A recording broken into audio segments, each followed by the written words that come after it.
حقیقت یہ ہے کہ قرآن کریم کا سینے میں محفوظ ہو جانا یہ اتنی بڑی نعمت ہے کہ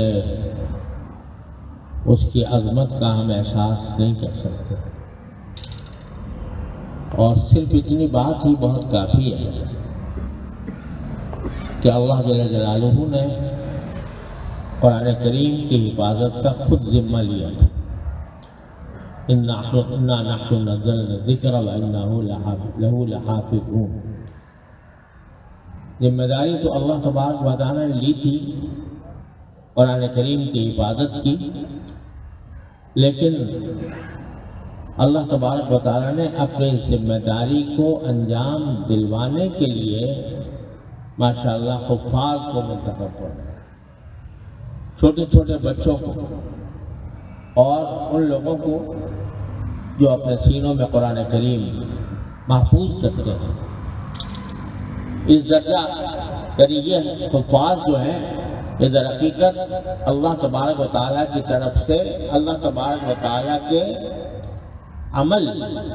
کے نمائندے کہ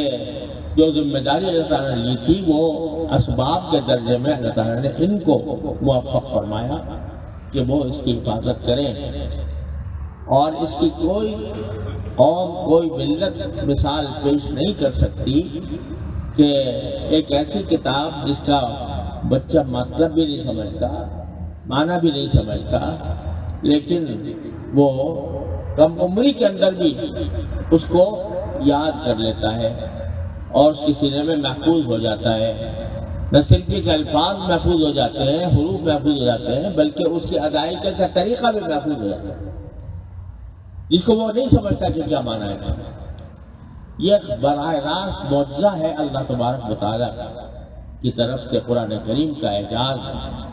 جو اللہ نے عطا فرمایا، تو یہ بہت بڑی نعمت ہے۔